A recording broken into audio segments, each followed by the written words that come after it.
आज हम लोग पढ़ेंगे एनर्जी रिसोर्सेस में नेचुरल गैस। तुम लोग जानते ही हो, बहुत छोटा सा बताया गया, जानकारी दिया गया। मैं इसका करंट अफेयर से क्या लिंक है सभी जानते हो। हम नेचुरल गैस कतार से बहुत ज़्यादा मंगवाते हैं। हम 50% से भी ज़्यादा डिपेंडेंट है। बाहर से हमारा हाफ जो नेचुरल गैस है बाहर से ही आता है, और यदि क्रूड ऑयल का बात करें तो 2/3 आता है। और इसका जो रेशियो हो वो लगातार बढ़ते चला गया है कुछ साल में। यही ट्रेंड है।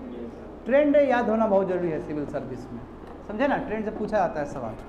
देखो यहाँ पे मैं बात करता हूँ, हमारा भारत का है, जानते तुम गेल जो है, गेल वही तुम्हारा जो gas authority of India limited, ठीक है। ये सेटअप हुआ था 1984 में, ठीक है, as a public sector undertakings, यानी कि PSU है ये, ताकि ट्रांसपोर्ट कर सके या मार्केट नेचुरल गैस कर सके। यानी कि मार्केट नेचुरल गैस की मार्केट कैसा चलेगा, किस तरह का डिस्ट्रीब्यूशन होगा, इसमें क्या लॉजिस्टिक इन्वॉल्व रहेंगे, ये सभी चीज़ को देखने के लिए एक PSU का सेटअप किया गया, पब्लिक सेक्टर अंडरटेकिंग का सेटअप किया गया। और वही क्या है, गेल है। आता है ना कि गेल बेल पढ़ते हो कि नहीं पढ़ते हो, महारत्ना मिनी रत्ना सब जानते हो। तुम लोग नहीं जानते हो तो जानोगे आने वाले समय में भी। तो कैसे it is obtained along with oil in all oil fields. देखो कैसे आता है गैस, तो जानते हो कि ऑयल फील्ड होता है वहाँ से लिया जाता है। But exclusively reserves have been located along the eastern coast. Eastern coast में बहुत ज़्यादा पाया था। ये कोस्ट का बात है जी, तो तमिलनाडु कोस्ट होगा, उड़ीसा का होगा और आंध्र प्रदेश का होगा। एज वेल एज कुछ उधर का भी है, त्रिपुरा में भी है, ठीक है, राजस्थान में भी है। बताओ, ऑफशोर भी है, ऑफशोर वेल भी है, जो कि लैंड से अलग होगा। गुजरात हो सकता है, महाराष्ट्र हो सकता है, यही हो सकता है ऑफशोर का बात होगा तो। कच्छ वाला एरिया, खम्बत वाला एरिया, मुंबई हाई वाला एरिया, तो यहाँ से हमको नेचुरल गैस भी मिलते हैं। तो हमने नेचुरल गैस में यही समझा है, बहुत कम दिया गया यहाँ पे समझने के लिए, तो और भी डिग कर सकते हो। बहुत लंबा टॉपिक है एक्चुअली। NCERT में आपको जितना दिया गया है इतना दिया गया है, तो NCERT से निकाला गया है, ठीक है ना। एक एक वर्ड्स NCERT से लिए गए हैं, जाकर क्रॉस चेक कर लेना बच्चों, समझे। क्योंकि सबसे ऑथेंटिक है ज्योग्राफी में NCERT, सबसे ऑथेंटिक, समझे। तो हमने यही बोला कि PSU सेटअप किया गया था। और कहाँ कहाँ भारत में कहाँ कहाँ पाया जाता था, ईस्टर्न कोस्ट, तमिलनाडु, उड़ीसा, आंध्र प्रदेश, त्रिपुरा भी है नॉर्थ ईस्ट में, राजस्थान है, ऑफशोर एरिया, गुजरात और महाराष्ट्र का भी एरिया है। तो अब हम ऑल टुगेदर नया टॉपिक की तरफ जाएंगे, जो कि one of the very very important topic, जो कई साल से ट्रेंड में है। जानते हो कि conventional oil and natural gas समझ में आ ही आता है तुमको। सेल गैस क्या है, कोल बेड मीथेन क्या है, तो यही पढ़ोगे आज की टॉपिक। कोल गैसिफिकेशन क्या होता है, जो करंट अफेयर्स में कुछ दिन पहले पढ़ चुके हो तुम लोग, है ना, जिसमें हम बोले थे कैसे भैया आता है, उसका एडवांटेज डिसएडवांटेज याद करो सभी चीज़ को। क्लास में था कि नहीं था? बिल्कुल सभी चीज़, तो एक तरह से रिवीजन भी हो जाएगा बहुत सारे चीज़ को लेकर। देखो कन्वेंशनल रिजर्वर्स का मतलब क्या होता है। कन्वेंशनल मतलब जो कन्वेंशन तौर पे आपको मिल जाए, सामान्य तौर पे। जैसे एग्जांपल देखो, ऑयल सामान्य तौर पे मिल गया आपको, नेचुरल गैस आपको सामान्य तौर पे मिल गया, जो कि आपको परमिएबल सैंडस्टोन में मिल जाता है, यानी कि जहाँ पे परमिएबल है, यानी कि वहाँ से निकल सकता है। अब जाते हो उसको डिगिंग करते हो, माइनिंग करते हो, एंड यू विल गेट। उतना मेहनत नहीं लगता है, ये कहीं छिपा हुआ नहीं है बहुत ज़्यादा अंदर। मगर जो अब पढ़ोगे अनकन्वेंशनल गैस रिजर्व्स, ये तो छिपा हुआ चीज़ है। ये इम्परमिएबल सैंडस्टोन है, यानी कि परमिएबल नहीं है, आपको परमिएबल बनाना होगा इसको, समझे। ये कहीं पे जाकर फंसा हुआ है, ट्रैप में है। ये क्या था, ये ट्रैप में नहीं था, तुम्हारा ऑयल और नेचुरल गैस ट्रैप में नहीं था, ये परमिएबल था, उसको निकालना बड़ा आसान था, समझे कोमल। मैं इसको निकालना आसान नहीं है, क्यों? क्योंकि ये क्या है, इम्परमिएबल सैंडस्टोन्स में पाए जाते हैं। तो वही कहा जा रहा है, एक एक चीज़ समझो कि अनकन्वेंशनल गैस रिजर्व जो है, ठीक है, ये क्या गैस रिजर्व है तो बताएंगे। कोल बेड मीथेन भी एक गैस रिजर्व है, सेल गैस भी एक गैस रिजर्व है। ये अनकन्वेंशनल है, ये कन्वेंशनल नहीं है, ये सामान्य नहीं है, बहुत असामान्य चीज़ है ये। उसके लिए हमको फर्दर टेक्नोलॉजी चाहिए, मैन पावर चाहिए, स्किल लेबर चाहिए, समझे। तो देखो ये रिलेटिवली इम्परमिएबल सैंडस्टोन में रहता है, इन जॉइंट में भी रहते हैं और फ्रैक्चर में भी रहते हैं, और absorbed into the matrix of cells and in coal. ये कोल के अंदर भी रह सकते हैं, ये सेल के अंदर भी रह सकते हैं, यानी कि अंदर है, कोल के अंदर छुपा हुआ है रिजर्व्स, एनर्जी रिजर्व्स। उसको निकालना पड़ता है वहाँ से, उसको अलग तरीके से निकालना पड़ता है। तो given current economic condition and the state of technology they are more expensive to explore. जिस हिसाब से हमारा टेक्नोलॉजी कम है, जिस हिसाब से हमारा अर्थव्यवस्था है, उस अर्थव्यवस्था में कन्वेंशनल एनर्जी सोर्स डोमिनेंस है, क्योंकि नेचुरल गैस डोमिनेंस।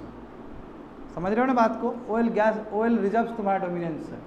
तो हमारा जो अभी का मौजूदा जो इकोनॉमी में कन्वेंशनल एनर्जी सोर्स ज़्यादा डोमिनेंस है, तो इसका कम है इसका यूज़। और एक तो हमारे पास टेक्नोलॉजी नहीं है। जब टेक्नोलॉजी आएगा और हमारा इकोनॉमी उस तरफ मूव करेगा तो जाहिर सी बात है हम भी निकालेंगे, क्योंकि हमारे पास रिजर्व तो काफ़ी ज़्यादा है। हमने देखा है कि ऑस्ट्रेलिया कितना अच्छा काम कर रहा है कोल्ड बेल्ट मीथेन पे, कि सब किसी से छुपा नहीं है। समझ रहे हो ना बात को? तो I will be very simple, ऐसा सिंपल रहूँगा कि सब समझ में आ जाए तुम लोगों को। देखो, क्योंकि एक्सपेंसिव है उसको एक्सप्लॉइट करना, समझे? एग्जांपल देखो, कौन सा अनकन्वेंशनल गैस रिजर्व का बात कर रहा हूँ, तो सेल गैस का बात कर रहा हूँ मैं यहाँ पे, और कोल्ड बेड मीथेन का बात कर रहा हूँ। यानी कि आपका जो है मीथेन कोल सीम के अंदर छुपा हुआ है। आप पानी डालते हो फिर निकालते हो, जानते हो प्रोसेस, आज भी पता चलेगा तुम लोग को। फोर्थ वन देखो, considerable quantity of methane is trapped with coal seam. बोल तो रहा है कि कोल सीम्स यानी कोल लेयर के बीच में छुपा हुआ मीथेन, बाबा इससे करके टंगनी डाल के सोया हुआ है। सिंपल समझो, उसको निकालना होगा। मीथेन को निकालोगे तो बहुत बनेगा तुम्हारा गैस, और उससे खाना बनाओगे, नेचुरल गैस होगा। और कोल है, कोल को भी अलग से निकालोगे, कोल भी काम आएगा तुमको। तो विन विन सिचुएशन है, बुझा? तो significant portion of this gas remains as free gas in the joints and fractures of the coal seam. और छोटे एक बहुत अच्छा खासा तुम्हारा गैस तुम्हारा फ्री गैस फॉर्म में भी रहता है जॉइंट एरिया में, जहाँ पे वो कोल सीम के साथ अटैच नहीं, अपना फ्री एग्जिस्टेंस है उसका। अभी तो हम देखेंगे कोल बेड के साथ, यानी कि सीम के साथ, लेयर ऑफ कोल के साथ वो अटैक अंदर छिपा हुआ है। मैं फ्रैक्चर में देखोगे, जो फ्रैक्चर है जहाँ पे जॉइंट एरिया, वहाँ पे फ्री गैस का भी एग्जिस्टेंस है, यानी किसी के साथ मिक्स नहीं है। Yes, we can extract from there, हम एक्सट्रैक्ट कर सकते हैं वहाँ से, प्रॉपर टेक्नोलॉजी चाहिए।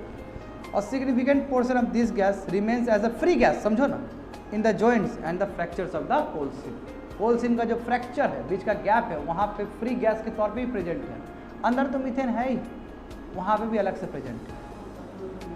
बात समझे? तो और समझते जाओ चीज़ों को।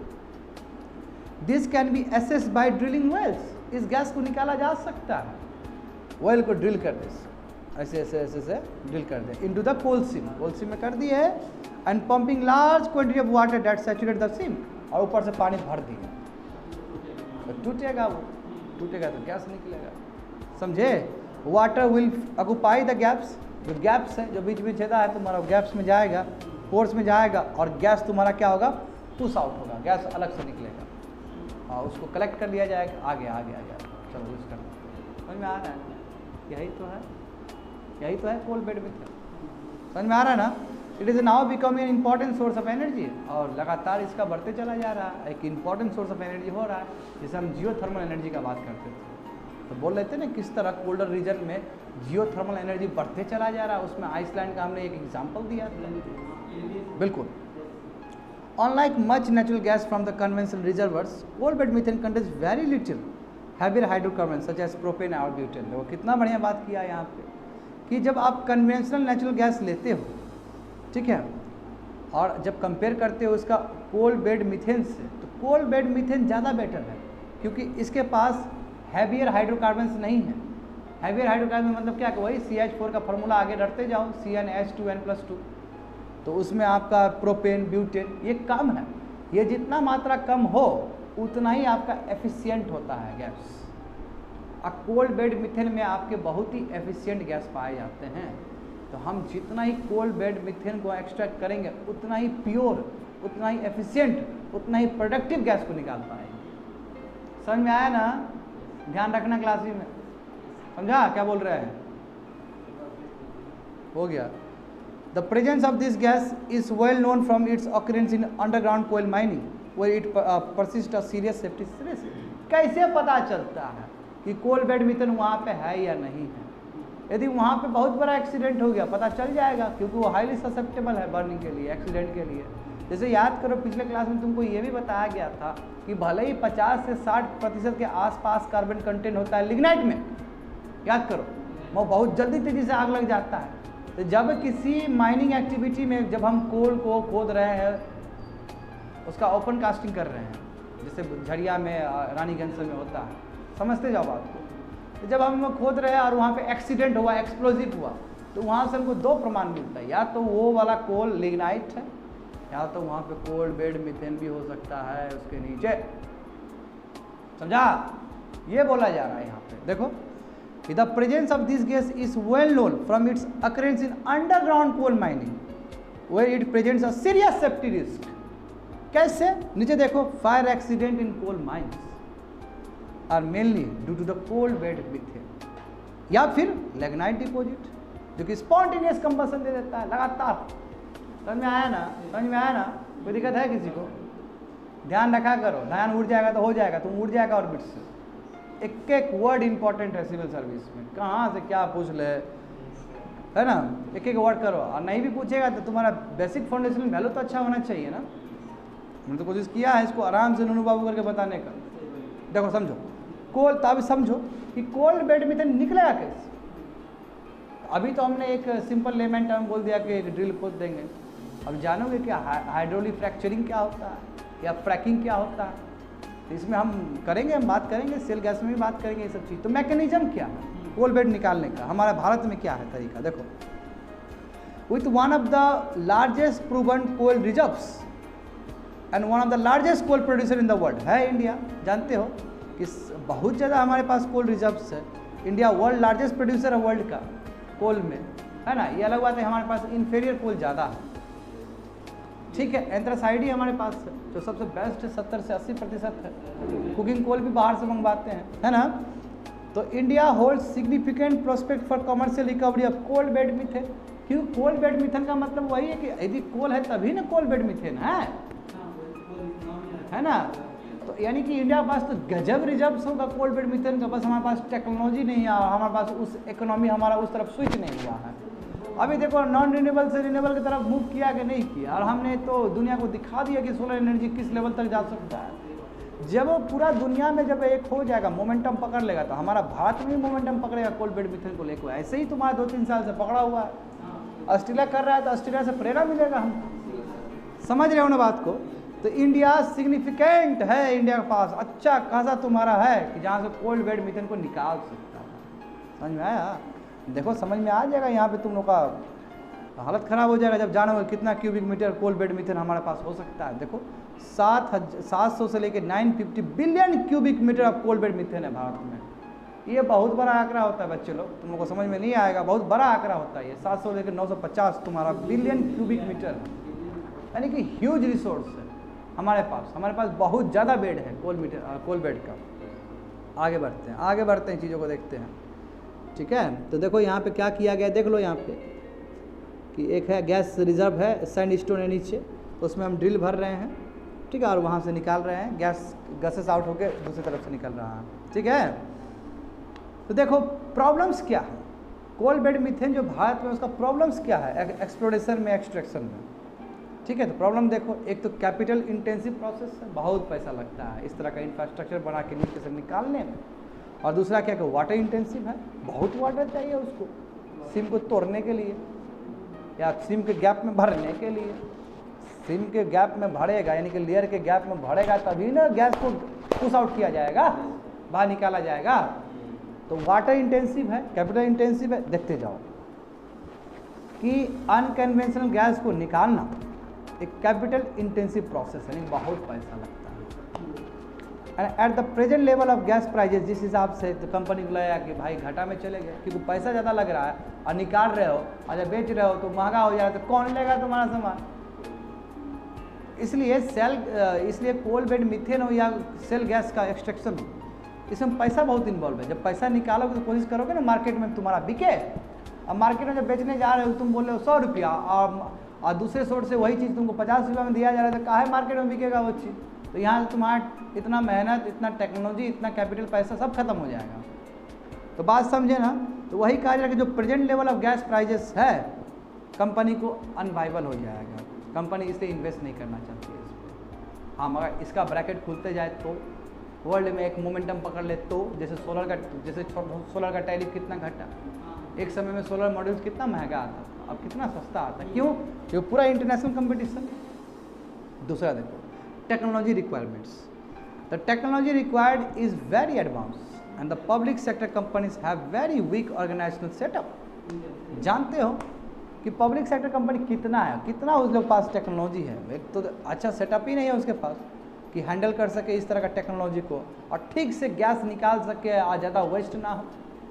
क्योंकि जितना हम उसको अच्छे से 100% एफिशिएंसी के साथ यदि निकालते हैं तो उतना फ़ायदे में है, और निकाल ले 30%, जैसे कि इलेक्ट्रिसिटी का जो प्रॉब्लम है जानते हो, जो हर समय बोलते हैं कि टेक्निकल और कमर्शियल लॉस घटाएंगे, टीसी लॉस घटाएंगे, तो कहीं ये वाला स्थिति कहीं इसमें ना आ जाए कि 100% निकालना है, पता चला कि 70% निकला, 30% बर्बाद हो गया, तो अनवाइबल हो गया ना। क्योंकि उसको निकालने में इतना जद्दोजहद लग रहा है, मैन पावर लग रहा है, उसको सैलरी देना पड़ रहा है, टेक्नोलॉजी नया लाए हैं, बाहर से लाए हैं, बहुत तरह का बात है, कैपिटल इतना खर्च किए हैं, तो वही बोला कि हैंडलिंग नहीं किया जा सकता ठीक से। तो ये हमारा प्रॉब्लम, पहला कैपिटल इंटेंसिव प्रॉब्लम है, दूसरा तुम्हारा टेक्नोलॉजिकल प्रॉब्लम्स है। आगे देख लो, एक तो गैस प्राइसिंग जान ही सकते हो, फर्स्ट से खींच सकते हो तुम लोग। भारत में देखो गैस प्राइसिंग एक कंटिन्यूस इश्यूज़ है। देखो एलपीजी का तुम लोग का घर में दाम बढ़ता है तो तुरंत सरकार का बात करते हो, सरकार को गिरा देना चाहिए, समझे। तो it has never been easy satisfying all the stakeholder involve. तो जितने भी स्टेक होल्डर प्रेजेंट रहेंगे कोल बेड मीथेन में, सभी को सेटिस्फाई नहीं कर सकता। एग्जाम्पल देखो, कंज्यूमर को सेटिस्फाई नहीं कर सकता। अब टेक्नोलॉजी हेल्प करके हम निकाल रहे, बोल रहे कि 200 में बिकेगा, बोले हम नहीं लेंगे भाव, 100 रुपया मिल ही रहा है हमको दूसरे सोर्स से, तो हम वही लेंगे। तो कंज्यूमर, गवर्नमेंट और गैस कंपनी तीनों का इच्छा और आकांक्षा पूर्ति नहीं हो पाएगा इसमें, क्योंकि तीनों का अपना अपना इंटरेस्ट है, समझ गए ना। तो gas pricing will be very critical for private companies before they can invest in unconventional gas project so that they can calculate their profit margin. इसलिए गैस प्राइसिंग भी बहुत ही क्रिटिकल या बहुत इंपॉर्टेंट है प्राइवेट कंपनीज के लिए कि हम इतना बड़ा बड़ा सेटअप करने वाले हैं, हमको कितना बचेगा, हमको अच्छा बचना चाहिए, तभी हम इतना इन्वेस्ट करना चाहते हैं। अब पता चला कि हमको कुछ नहीं बचेगा, तो क्या फ़ायदा हुआ फिर इन्वेस्टमेंट करने का। तो बात समझे ना, कि इसलिए अपना प्रॉफिट मार्जिन देखता है, जब पता चलता है कि ये अनकन्वेंशनल गैस जो है, रिजर्व जो है, इस पर दिमाग लगाने से कोई फ़ायदा है नहीं, फालतू का पैसा बर्बाद हो जाएगा मेरा, इसलिए ज़्यादा नहीं ध्यान देता है गैस। समझ गए ना कि गैस प्राइसिंग से डायरेक्ट आपका लिंक है कि इंडस्ट्रीज कितना खर्च करेगा अपने कैपिटल पे। और भी प्रॉब्लम देखो, एक तो सबसे बड़ा प्रॉब्लम ये है कि राइट्स ऑफ कोल ब्लॉक एलोटीज। आप जिसको आपने कोल, आप जानते हो ऑक्शन जो आया था, बताया है तुम लोग को, ऑप्शन था ना जी, हेल्प करके एक ऑप्शन था। हाँ, कोल इंडिया लिमिटेड का हम मोनोपोली ख़त्म कर दिया, प्राइवेट को देने का बात है, और इस बीच में बहुत सारा संशोधन हुआ था जो करंट अफेयर्स में पढ़ाए थे तुम लोग। अब तुमने दिया कि जैसे मान लो कि झड़िया का तुमने एक ब्लॉक तुमने एक्स कंपनी को दे दिया, तो वही ने उसी का राइट है नीचे करने के लिए, उसके पास टेक्नोलॉजी नहीं है। तो यहाँ पे राइट भी हो जाता है, कोल ब्लॉक एलोटिस दे दिया है, अलॉटमेंट कर दिया एक्स को, उसका अधिकार है। फिर सरकार तो नहीं बोल सकती कि अंदर हम करेंगे। तुम लोग को एक जानकारी में हम बात ला दें कि ये प्राइवेट प्रॉपर्टी है आपका, ये घर जो है, ये इंस्टीट्यूट है, ये प्राइवेट प्रॉपर्टी है, मैं इसके नीचे का जो प्रॉपर्टी है वो भारत सरकार का है, जानते हो ना, माइनिंग एक्टिविटी भारत सरकार करेगा। तो कन्फ्लिक्ट ऑफ इंटरेस्ट है बहुत सारा चीज़ को लेके हमारे इंडिया में। देखो समझ में आ जाएगा क्या बोल रहे हैं। देखो, the rights of coal bed allottees का एक बहुत बड़ा प्रॉब्लम है। देयर में भी ओवरलैप हो सकता है कि company having rights over coal and CBM, हो सकता है कि हम कोल ऑक्शन आप करवाए थे तो हमने आपको दिया पैसा, तो अब नीचे का जो CBM निकलेगा, कोल बेड मीथेन निकलेगा, वो मेरा होगा, ओवरलैप हो जाएगा, और यहाँ सरकार आगे कुछ कर नहीं सकती है। जैसे हमारे घर के नीचे घैला निकला एक सोना का, तो हम क्यों भारत सरकार को बोलेंगे, हम बोलेंगे भाई मेरा है, मेरा ज़मीन है, नीचे होगा तो मेरा होगा ये। मैं भारत सरकार बोलेगी कि भाई तुम्हारा ज़मीनें तक है, नीचे तो हमारा है, तो कन्फ्लिक्ट ऑफ इंटरेस्ट होगा ना, कि आपको बात पच नहीं पाएगा ये चीज़। वही बात है, समझ में आ रहा है ना क्या बोल रहे हैं। बिल्कुल समझते जाओ चीज़ों को। देखो क्या प्रॉब्लम्स है कोल बेड मीथेन एक्सट्रैक्शन में, देखते रहो। Multiple ownership for simultaneous exploitation may not be desirable for the life. अब 4-5 को आदमी को दे दिया, XYZ ABCD को दे दिया कि तुम करो, तो वो तो अच्छी बात नहीं है। जितना आदमी इन्वॉल्व होगा उतना ख़राब हो जाएगा तुम्हारा ऑप्शन, उतना ख़राब हो जाएगा तुम्हारा ओपन कास्टिंग। तो health and safety of the workers employed in such mines, तो मल्टीपल जो ओनर्स रहेंगे इससे तो बहुत प्रॉब्लम होगा। कोई सेफ्टी को लेकर प्रॉब्लम हुआ वर्कर्स का, कि मान लो कि एक कोई ओपन कास्टिंग में काम कर रहा है कोल को एक्सट्रैक्ट करने में, और कोल बेड मीथेन में दूसरा कंपनी को लगा दिए हम वहाँ पे, तो क्या सेफ्टी रहेगा? बोलेगा कि है तुम ही खोदो न रहे उसको, तो बेचारा वो पैसे के मामले में कर तो देगा वो, कि उसको पैसा मिलेगा एक्स्ट्रा, वो उसका सेफ्टी का क्या? हो सकता है नीचे उसको लिग्नाइट मिल जाए, हो सकता है उसको कोल बेड मीथेन सच में मिल जाए वहाँ पे, उसका लाइफ तो चला गया, उसका रिस्की हो गया उसका लाइफ। समझ में आ रहा क्या बोल रहे हैं? ये प्रॉब्लम होगा, तो ये बहुत रिस्की मैटर है। दूसरा देखो कन्फ्लिक्ट विथ मिनिस्ट्रीज, मिनिस्ट्री से भी बहुत कन्फ्लिक्ट हो सकता है उसका। देखो कोल बेड मीथेन एक्सट्रैक्शन ये पूरी तरीके से ministry of petroleum and natural gas के अंदर आता है, जबकि कोल माइनिंग पूरा तुम्हारा मिनिस्ट्री ऑफ कोल्स के अंदर आता है, तो दो अलग मिनिस्ट्री है। देखो समझ में आया तुम लोग को? CBM का एक्सट्रैक्शन होना ministry of petroleum and natural gas के अंदर है, कोल का एक्सट्रैक्शन होना या कोल का माइनिंग होना पूरा मिनिस्ट्री ऑफ कोल के अंदर है। तो दो अलग डिपार्टमेंट है यहाँ पे, दो अलग अलग ब्यूरोक्रेट्स है, दो अलग ऑर्गेनाइजेशन है। अब एक साथ में काम करना, हमारे इंडिया में तो जाना जाता है कि काम कभी करता ही नहीं मिनिस्टर लोग ठीक से, सबको साइलोस में काम करने का आदत है। समझते रहो बात को? तो this has resulted in the conflict, जो कि इंडियन ब्यूरोक्रेसी का कन्फ्लिक्ट हो जाएगा, 2 मिनिस्टर और तुम्हारा 2 ब्यूरोक्रेटिव सेटअप में। करे तो करे क्या? समझ में आया कोमल? तो जो आपका जो कोल सेक्टर है, मैं फिर से बोलना चाहता हूँ, बहुत इंपॉर्टेंट पॉइंट दिया गया है कि कोल माइनिंग जो है आपका मिनिस्ट्री ऑफ कोल के अंडर है, और आपका जो कोल बेड मीथेन है वो आपका ministry of petroleum and natural gas के अंदर है। तो कन्फ्लिक्ट हो गया, दो अलग मिनिस्ट्री के अंदर आता है, दो अलग डिपार्टमेंट के अंदर आता है। आगे देखते जाओ। देखो भारत में लैंड एक्विजिशन कितना बड़ा प्रॉब्लम है। यहाँ पे इन्वायरमेंटल तुमको क्लियरेंस पास करना होता है, यहाँ पे स्टेट का अलग परमिशन चाहिए तुमको, है ना, ट्राइबल का अपना ही राइट, 2006 का फॉरेस्ट एक्ट, दुनिया भर का प्रॉब्लम है। तो देखो वही बोला गया कि लैंड एक्विजिशन भी बहुत बड़ा प्रॉब्लम है, कि ताकि कोल बेड मीथेन ब्लॉक्स को हम एक्सप्लोइट कर सकें, बहुत बड़ा प्रॉब्लम है। अब वो पता चल गया कि वो ज़मीन के अंदर है, तो वो ज़मीन देने के लिए तैयार ही नहीं, क्या कि बोला है ट्राइबल मेरा है वो, तो वहाँ कन्फ्लिक्ट हो जाएगा। तो ये भी बहुत बड़ा समस्या है। ऑल्सो तुमको समझ में आ रहा है? कुछ भी समझ में आ रहा है ना? समझते जाओ, बढ़िया से ध्यान में रहना है क्लास में। Also some blocks are located in the tribal land areas, तो वही तो बोल रहा है, MP हो, झारखंड हो, छत्तीसगढ़ हो, सब तुम्हारे ट्राइबल एरियाज में है सब ब्लॉक, कोल बेड मीथेन सब या कोल बेड सब। तो फिर तो वहाँ से ज़मीन का क्लियरेंस लेना कितना मुश्किल चीज़ है। एक तो हम जानते हैं कि आज़ादी के बाद लैंड रिफॉर्म्स और तुम्हारा लेबर रिफॉर्म्स अभी तक सपना का सपना ही है, जान ही रहे हो सब कुछ। तो देखो यहाँ पे कि तुम्हारा coal bed methane wells tends to produce large volume of water during the initial period which gets accumulated in the upper state of the coal. अब द CBM वेल्स जो तुम्हारा है, तुम्हारा तो क्या ये तुम्हारा उसको बहुत ज़्यादा वाटर चाहिए, है ना, वाटर चाहिए। तो इसका एक तो इंडिया तुम्हारा वाटर स्ट्रेस कंट्री है, कहाँ से लाएगा वाटर? US की तरह थोड़ी है कि वाटर मिल जाएगा हमको, US में बहुत वाटर है एज़ कम्पेयर टू इंडिया। हाँ बिल्कुल। तो बात समझ में आ रहा है तुमको ना, कि during the initial period which gets accumulated. अब बताओ शुरू में पानी डालोगे तो ऊपर रह जाएगा वो। Disposing the water which has, अब बताओ जो वाटर गंदा वाटर तुम अब उसको निकालना चाहता है, वाटर तुम खींच सकता है, वो तो डिस्पोज वाटर है, उसमें सैलिनिटी है क्योंकि नीचे गया है वो, अब उसको डिस्पोज करना।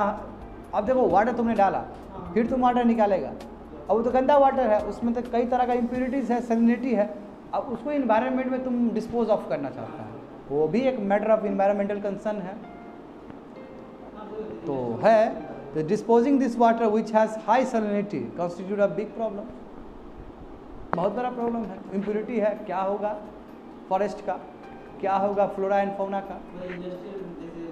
हाँ जैसे एफ्लुएंट जाता है नाइट्रोजन वाला, जो नाइट्रस ऑक्साइड वाला जो इशू देखे हो, नाइट्रस यूट्रोफिकेशन अल्गल ग्रोथ। बात समझ में आ रहा है तुमको क्या क्या होगा प्रॉब्लम? आगे जाओ। और प्रॉब्लम ही प्रॉब्लम है, बहुत ज़्यादा प्रॉब्लम है, इसलिए हम कोल बेड को उतना होने के बावजूद भी रियलाइज नहीं कर पाए। समझो बात। तो अवेलेबिलिटी ऑफ गैस इंफ्रास्ट्रक्चर कितना है आपके पास, ये देखो ना तुम। अब देखो सबसे बड़ी बात है कि जो CBM गैस का बात करते हो फील्ड का, उसके बाद क्रिटिकल इंफ्रास्ट्रक्चर है ही नहीं पाइपलाइन टाइप का, कि गैस एक्सट्रैक्ट करते हैं पाइपलाइन से भेज देते डायरेक्ट मार्केट एरिया में भेज देते नहीं। अनलाइक कोल वाला कि दिग्बॉय का आया इधर बरौनी में है तो रिफाइनरी हो जा रहा है, पाइपलाइन है वहाँ पे, फिर पाइपलाइन दूसरा पाइपलाइन से हल्दिया हल्दिया जोड़ दिए जाके।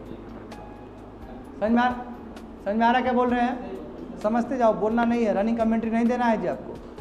तो many of the coal bed methane gas field है जिसके पास क्रिटिकल इंफ्रास्ट्रक्चर है ही नहीं पाइपलाइन जैसा, तो गैस होगा तो अब फिर गैस को स्टोर करना भी बड़ा समस्या है कि नहीं है। गैस ऐसा चीज़ है कि बाबू लीक हुआ तो ख़त्म। उसके बाद अलग ही एक एक्सीडेंट का प्रॉब्लम, एफिशिएंसी का प्रॉब्लम, कम हो जाएगा तो हो गया ना, नुकसान ही नुकसान। ऑल्सो मैनी CBM यानी coal bed mill blocks in the sub like Jharkhand, Chhattisgarh, MP do not have any nearby industrial belt. Market ही नहीं है बगल में, दूर दूर मार्केट है तो कहाँ बेचेगा उसको, बात समझे। For local consumption of CBM यानी कहाँ कंज्यूम होगा वो, जहाँ ट्राइबल एरिया में मिल रहा है आपको वहाँ पे कोई मार्केट ही नहीं है, इंडस्ट्रियल बेल्ट ही नहीं है। इंडस्ट्रियल बेल्ट मतलब मार्केट नहीं है आपके पास, क्या करोगे आप। तो हर एक चीज़ ना देखा जाता है। अब देखो और भी रीजन है जो एक एक लाइन में दे दिया गया है तुम लोग को कि एक तो स्टेट गवर्नमेंट के तौर पे आपको ग्रांट मतलब परमिशन मिल रहा कि yes you can go for exploitation. ये बड़ा मुश्किल है, स्टेट अपना ही पॉलिटिक्स खेल देता है वहाँ पे, बोलता है हमारा अपना डेवलपमंट प्रोजेक्ट है। तुम लोग जानता है इससे पहले कितना कुछ इन्वायरमेंट इम्पैक्ट असेसमेंट में कितना कुछ बता चुके हैं कि किस कैटेगरी में किस डाला जाता है, भूल गए हैं मगर जान लो चीज़ों को इससे रिलेटेड। दूसरा क्या कि आप देखो इतना ही नहीं, सेंट्रल गवर्नमेंट से भी आपको इन्वायरमेंट क्लियरेंस नहीं मिल रहा है, लेट हो रहा है। और थैंक्स कहो कि अभी कुछ समय से थोड़ा बेटर होने लगा इस पर। एंड थैंक्स टू HELP यानी कि हाइड्रोकार्बन एक्सप्लोरेशन लाइसेंसिंग पॉलिसी, ये बताएं क्लास में 2016 में जो आया था, इस पर हम बात कर चुके हैं क्लास में कि सबके लिए एक ही यूनिफॉर्म लाइसेंस दे दिया, हाइड्रोकार्बन जो भी होगा यूनिफॉर्म लाइसेंस होगा। तो ये तो अच्छी बात है, यानी कोल बेड मीथेन भी उसके अंदर आ जाएगा, वेरी गुड। तो है मगर प्रॉब्लम्स तो है, आपके रिफॉर्म्स लाए हैं मगर प्रॉब्लम्स तो अभी भी बहुत सारा चिक के है आपके अंदर। देखो वहाँ पे however many of the above problems are being overcome. सरकार लाई है हाइड्रोकार्बन एक्सप्लोरेशन लाइसेंसिंग पॉलिसी यानी कि हेल्प से लाई है, मगर फिर भी बहुत प्रॉब्लम्स हैं। प्रॉब्लम्स है तभी तो हम एक्सप्लोरेट नहीं कर पा रहे हैं ना, सिंपल सी बात है, समझो। तो मैंने कोल बेड मिशन का तुमको बढ़िया से बता दिया। अब हम स्ट्रिक्टली मूव करना चाहेंगे सेल गैस रिजर्व में।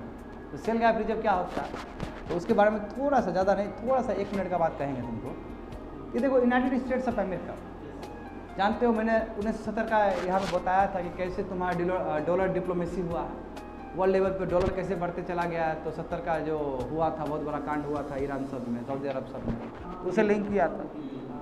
तो उसमें यही बात था, सऊदी अरब को कहा गया था कि हम आपको हथियार देंगे, आप हमको वो दो अपना क्रूड ऑयल दो। सही बात है। और इसी के आधार पे डॉलर डिप्लोमेसी हुआ था, डॉलर का इतना ज़्यादा बढ़ा वर्ल्ड में, एक्सेप्टेंस और बढ़ते गया उसका, क्योंकि जो आपके एनर्जी के साथ जिसका एक्सचेंज हो जाएगा तो वो बहुत ऊपर चला जाएगा, क्योंकि एनर्जी हर एक को चाहिए, है ना, पेट्रोल, डीजल, गैस सबको चाहिए अपना जीविका चलाने के लिए। अब बात समझो यहाँ पे, तो US पूरी तरीके से तुम्हारा एनर्जी डिफिसिट कंट्री था, बट थैंक्स कि US में बहुत सारा तुम्हारा सेल गैस डिपॉजिट बहुत ज़्यादा था वहाँ पे।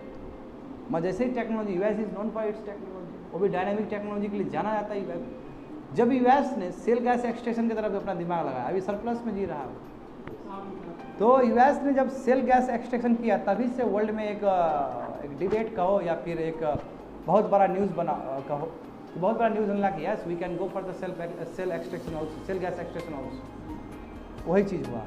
तो सेल गैस मतलब ये होता है वही कि जो फंसा हुआ है नीचे उसको निकालना है, और उसके लिए हाइड्रोलिक फ्रैक्चरिंग सब यूज़ होता है। देखो क्या है, देखो सेल्स क्या है, ये फाइन ग्रेड सेडिमेंट्री रॉक्स है formed of organic rich mud at the bottom of ancient seas, जो आपके समुद्र के अंदर, ये कोस्टल एरियाज उसके अंदर दबा रहता है, बात समझे।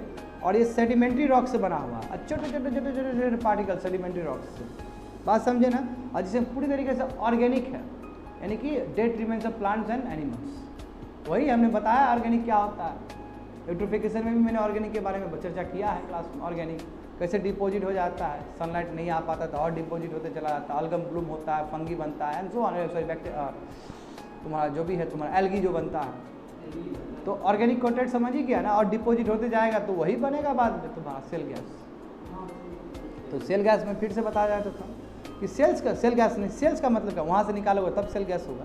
सेल्स का मतलब है कि फाइन ग्रेन सेडिमेंट्री रॉक्स है, छोटे छोटे छोटे छोटे रॉक्स है, जो कि बना है आपके ऑर्गेनिक रिच मड्स से, यानी कि ऑर्गन डिकम्पोजिशन हो उसमें प्लांट्स और एनिमल्स में, और जो कि आपका एंशियंट सी यानी बहुत पुराना प्राचीन जो सी है उसके नीचे दबा हुआ है।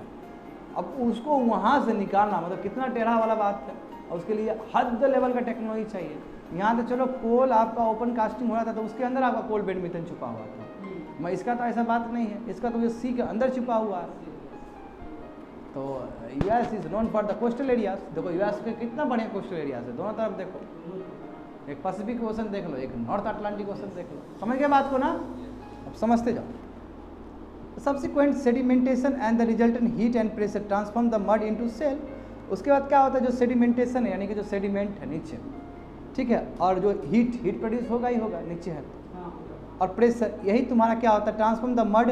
ये जो मड है, तुमको जो मड दिख रहा है, कीचड़ की तरह दिख रहा है, वही तुमको सेल की तरफ मूव करता है। And also produce natural gas from the organic matter, और ऑर्गेनिक मैटर से तुम्हारा नेचुरल गैस प्रोड्यूस होता है। सिंपल गोबर गैस देख लो, गोबर गैस से प्रोड्यूस होता है कि नहीं होता है? सब गोबर गैस को एक साथ कर दिया, उसमें बहुत सारा मैन्योर है, अब बाद में वहाँ से हम एनर्जी यूज़ कर लेते हैं। गोबर गैस है, तो बिल्कुल यही चीज़ है। इसमें कहा जा रहा है कि देखिए सेडिमेंटेशन होगा, नीचे पूरा जब्त है, ऑर्गेनिक मैटर डिपॉजिट है, ठीक है, और वहाँ से आपको क्या हुआ कि एक लेयर के ऊपर दूसरा लेयर, दूसरा लेयर तीसरा लेयर, चौथा लेयर, हीट और प्रेशर तो खुद प्रोड्यूस होगा।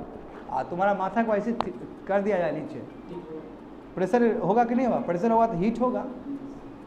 यही किया जाता है, झांप दिया जाता है गोबर गैस को, पता है ना, इसे कवर किया, देखे होगे तुम लोग, कवर कर दिया जाता है, क्यों? Layer by layer. समझ रहे हो ना? बिल्कुल यही समझो ना, यहाँ समझने की कोशिश करो उसको। तो देखो तो क्या है कि सेडिमेंटेशन और रिजल्टेंट हीट एंड प्रेशर, ये क्या करता है, मड को, जो तुमको मड लग रहा था, उसको ट्रांसफॉर्म कर दिया सेल में, क्योंकि shale is known for the energy, shale में हो गया नहीं, और यहाँ से तुम क्या कर सकते हो, नेचुरल गैस निकाल सकते हो उस ऑर्गेनिक मैटर से। यस, वही कर रहे हैं।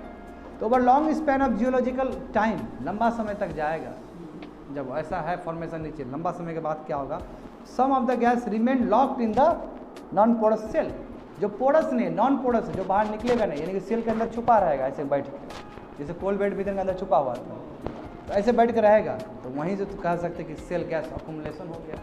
अब उसको निकालना होगा हमें, निकालने के लिए हाइड्रोलिक फ्रैक्चरिंग करना होगा हमें। बुझ रहा है बात? कितना डीप है बात। साइंस भी पढ़ना है, एक साहित्य पढ़ना ही है, इमेजिनेशन जाना चाहिए आपका, ठीक है ना? कौन कहता है कि साइंस लिटरेचर नहीं है? हद लिटरेचर है, माइंड को ले जाना होगा आपको, वहाँ खींचना होगा। एक समुद्र के अंदर यात्रा हो रहा है, और उसके लिए ज़्यादा नहीं, थोड़ा बहुत दिमाग होना चाहिए, ज़्यादा नहीं, थोड़ा बहुत, और ये जो बात कर रहे हैं यहीं तक होना चाहिए। तीसरा ये दूसरा बात आया दिमाग में, सेल गैस का, तुम खुद सेल गैस बन जाएगा, उसके बाद फिर तुम्हारा एक्सट्रैक्शन करना होगा।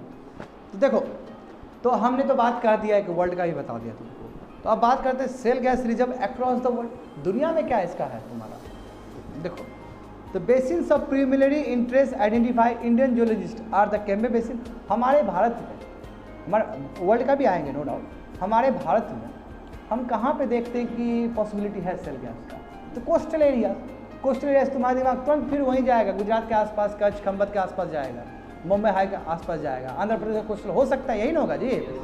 देखो तो कैम्बे बेसिन, हम आ गए कैम्बे, तो गल्फ ऑफ कैम्बे आ गया तुम्हारा, जो तुम्हारा ऐसे करके है, चियार का बैठा हुआ है ना गुजरात, वही वाला, समझे? तो क्या है तुम्हारा, ये वाला बेसिन है, तुम्हारा कैम्बे बेसिन है गुजरात का। आसाम का देख लो, नॉर्थ ईस्ट का वो वाला भी है, और तुम्हारा गोंडवाना बेसिन तो जान ही रहा है, यानी कि पूरा ये वाला, इसके एरियाज में, कोस्टल एरियाज में, गोंडवाना मतलब पूरा तुम्हारा डेक्कन प्लेट्यू वाला। समझ में आया ना ये चीज़? तो Indian engineers have gather experience on fracking, Indian engineers को काफ़ी अच्छा एक्सपीरियंस हो रहा है फ्रैकिंग का, फ्रैकिंग मतलब फ्रैक्चरिंग करने का, ठीक है। The technology to find shale gas by spending time in the US में सीखा है सब जाके हमारे इंजीनियर्स लोग, ठीक है, and are now able to hunt for the scarce resources on their own, और आप कर सकते हैं, हमने सीख लिया वो चीज़ वहाँ से। तो देखो फ्रैकिंग टेक्नोलॉजी यानी कि fracturing technology sends high pressure streams of water, बहुत प्रेशर में, देखो प्रेशर मतलब क्या होता है, पानी को इतना स्पेस दो तो पानी आराम से बहेगा, एक पाइप में, छोटा पाइप में बहाओ कितना प्रेशर से बहेगा और कितना तेज़ी से बहता है, तो बिल्कुल वही है। ये बोला है कि आप high pressure streams of water भरते हैं इस टेक्नोलॉजी में तेज़ी से, एंड सैंड, उसमें सैंड भी देते हैं और केमिकल भी देते हैं, ताकि क्या हो सके, इनटू द सेल फॉर्मेशन, जो नीचे तुम्हारा छुपा हुआ है जिसमें सेल गैस, वहाँ आप डालते हो ताकि ऑयल और गैस आप एक्सट्रैक्ट कर सको। तो आप यहाँ से जो भेज रहे हो, ये पाइप में जो काफ़ी ज़्यादा तगड़ा स्पीड से वाटर जा रहा है, हाई प्रेशर वाटर, और साथ साथ उसमें कुछ केमिकल्स, तो देखो केमिकल इसलिए बताएंगे, राजस्थान का जिक्र होगा, उसमें ग्वार गम बताए थे कभी क्लास में कि राजस्थान सब जगह प्रोड्यूस करता है ग्वार गम, वो केमिकल, देखो ग्वार गम का खासियत पता है कि तुरंत पानी को लट्ठा बना देगा, गम है वो, इतना अद्भुत चीज़ है तुम्हारा ग्वार गम, जो राजस्थान में सब जगह पाया जाता है कि एक ऑर्डिनरी पानी है, उसमें थोड़ा डाल दो वो पूरा लट्ठा बन जाएगा, वही चाहिए हमको अभी, समझे, वही चाहिए हमको इसमें। समझ में आ रहा है क्या बोल रहे हैं? जैसे बोलते हो ना लय बनाते हो घर में, कितना लट्ठा होता है, उसमें खूब आटा डालते, खूब चावल डालते, दुनिया भर का चीज़ डालते, तब लय बनता है। बोलते बन गया सर, बन गया, क्योंकि चिपकाना है, क्योंकि गम प्रोड्यूस हो गया। ग्वार गम क्या है? ग्वार गम यूज़ होता है, अभी आएगा थोड़ी देर में, समझते जाओ बात को। तो फ्रैकिंग टेक्नोलॉजी में क्या करते हैं कि high pressure steam of water भेजते हैं, और अलॉन्ग विथ वाटर सैंड भी है, केमिकल्स भी है, ताकि हम क्या करें, सेल से गैस निकाल लें। इन्वायरमेंटलिस्ट हैव ऑब्जेक्टेड, बोला कि गलत बात है, हाइड्रोलिक फ्रैक्चरिंग नहीं होना चाहिए, बिकॉज ये क्या करता है, फॉरेस्ट कवर को डैमेज करता है, और इससे हो सकता है ग्राउंड वाटर कंटेमिनेशन हो सकता है। सही बात है, केमिकल्स जा रहा है तो थोड़ा सा भी नीचे हुआ दिक्कत हो सकता है। तो देखो एक्सट्रैक्शन किया जा रहा है, वही मैप दिया गया है तुम लोग को। देखो वेल से नीचे भेज दिया रहा है कि water sand chemical injected into the well. तो देखो फिशर्स हो गया, समझे, तो हाइड्रोलिक फ्रैक्चरिंग हो रहा है, लेकिन तोड़ रहा है उसको, क्योंकि ये बाबू सेल के अंदर छुपा हुआ है ना गैस, सब तोड़ रहा है कोमल उसको, और तोड़ के गैस अलग से निकाल कर ले गया वो वहाँ पे। देखो वो तुमको ऐसे करके सर्कल बना दिया गया, यानी कि उसको तुमको जूम कर दिया गया है। एक डब्बा दिख रहा है ना तुमको, सर्कल करो, फ्रीजर के ऊपर एक सर्कल है ना, वो सर्कल को दिखाएगा, देखो सेल है, ठीक है। और ग्लास देखो, देखो गैस कैसे फ्लो आउट हो जाता है, निकल जाता है गैस। जैसे वाटर सैंड और केमिकल को आप भेज दिए सेल गैस में, तो फिजर्स हो गया, यानी कि टूट गया वो, क्योंकि आप यही चाहते थे कि हाई प्रेशर से ले जाएगा, आपका टूट जाए, टूट के देखो गैस आउट हो गया, गैस निकल गया तेजी से वहाँ से। समझ में आया नहीं चीज़? तो वाटर टेबल देखो ये बहुत नीचे भेजा आता है, अभी समझ में आ जाए कितना नीचे भेजा आता है। तो देखो कैसे तुम्हारा सेल गैस का एक्सट्रैक्शन होता है। तो मैं थोड़ा करूँगा, पूरा कवर नहीं करूँगा, ये थोड़ा कवर करके छोड़ दूंगा आज। देखो shale gas occurs frequently at depth of, देखो 1500 मीटर नीचे, यानी कि 5000 फीट नीचे, यानी बहुत नीचे है। 1500 मतलब होता है 1.5 किलोमीटर, 1.5 किलोमीटर नीचे, समझता है, बहुत ज़्यादा होता है, हद से ज़्यादा हो गया, ठीक है। Number 1, the process of extracting shale gas and shale well and gas requires deep vertical होगा ना drilling followed by horizontal drilling. Horizontal drilling तो होगा ही, मगर यहाँ करना पड़ा हॉरिजॉन्टल, क्यों? क्योंकि निकालने के लिए, और ड्रिलिंग ऐसे ताकि हम पानी भेज सकें, समझ गए। और उसके बाद इसे फॉलो बाय फिर हाइड्रोलिक फ्रैक्चरिंग करना होगा, यानी कि आपको फ्लूइड डालना होगा उसमें, जिसमें केमिकल्स होंगे, सैंड होंगे। तो वही बोला कि this is followed by hydraulic fracturing या फ्रैकिंग ऑफ द रॉक को तोड़ना होगा, क्योंकि उसके अंदर आपका छुपा हुआ है, यानी कि सेल को तोड़ना होगा, सेल डिपॉजिट को तोड़ना होगा, सेल फॉर्मेशन को तोड़ना होगा आपको, जो कि ऑर्गेनिक आपका डिपॉजिट है, ठीक है, by injecting the fluid at extremely high pressure. और उसके साथ आपके ग्वार गम और भी बहुत सारे केमिकल्स होंगे। समझ रहे हो ना बात को? तो देखो क्या हुआ, तो what do you understand by the process of hydraulic fracturing? कह सकते हो कि ये होता क्या है, जो मैंने बताया। देखो उसको थोड़ा और लिंक करके बताया जाए, क्या क्या डाला था, जो बता चुका हूँ एक्चुअली। देखो कि shale gas is sometimes found, बताओ 3000 मीटर हो सकता है, यानी कि 3 किलोमीटर नीचे हो सकता है, यानी कि हद नीचे है, ये तो हद नीचे हो गया। 3 किलोमीटर नीचे जाना मतलब बहुत ज़्यादा होता है, बात समझो। उसमें क्या किए जाते हैं कि जब वेल बनाएंगे तो वाटर, केमिकल्स और सैंड इंजेक्ट कर दिए वेल में वेरी हाई प्रेशर में, ताकि फीचर्स बना सके रॉक्स में, यानी गैप बना सके। गैप बनेगा बाबू, रिलीज हो गया गैस, उसको कलेक्ट कर लो। समझ में आया ना? The process of using water for breaking of the rock, इसी को बोलते हैं हाइड्रो फ्रैक्चरिंग या हाइड्रो फ्रैकिंग, क्योंकि वाटर के द्वारा आप फ्रैक्चर कर रहे हैं, इसलिए हाइड्रो फ्रैक्चरिंग। समझ में आ गया ना? वाटर के द्वारा किया जा रहा है। जो केमिकल्स आप यूज़ करते हो वाटर में और गैस फ्लो में, ठीक है, the chemicals help in water and gas flow and tiny particles of sand enter the fissure to keep them apart. जो आप केमिकल्स डालते ताकि ये फीजर फिर आके सट ना जाए, उसको अपार्ट ही रखे, दूर रखेगा तभी ना निकल पाएगा वो। तो केमिकल्स को यूज़ किया था इसलिए कि वो चिपके ना फीजर्स, नहीं फीजर में बहुत कम गैप है, ये ज़्यादा गैप क्रिएट कर रहा है ताकि वो निकल सके बढ़िया से, गैस जितना वो निकल सके। तो केमिकल्स का यूज़ इसलिए होता है बच्चे लोग, या सैंड का यूज़ इसलिए होता है ताकि जो फीजर से गैप है उसका ओपन रह सके लंबा समय तक, and allow the gas to flow to the surface, दूसरे तरीके से निकाल दिया जाएगा, दूसरे पाइपलाइन से निकाल दिया जाएगा उसको। समझ में आ रहा है ना तुम लोग को? तो यहाँ पे देख सकते हो तुम लोग, ये देखो गैस फ्लो हो रहा है, गैस फ्लो के निकाल लिया जाएगा, उसको अलग से ट्यूब में निकाल लिया जाएगा। समझ गए? तो देखो सेल फॉर्मेशन है वहाँ पे, वहाँ फ्रैक्चरिंग हो रहा है, उसको अलग से निकाल लिया जा रहा है और उस हिसाब से उसको दिया जाएगा। तो देखो ठीक है, कितना है, बहुत सारा चीज़ होगा अभी तो ठीक है। That's it for today's class. तो कल हम जानेंगे इसमें, देखो कल हम थोड़ा बता रहे थे ग्वार गम, जो बार बार बोल रहे थे, तो ग्वार गम में राजस्थान लीड करता है दुनिया को, ठीक है। तो क्या है, तो कल क्लास में हम जानेंगे। That's it.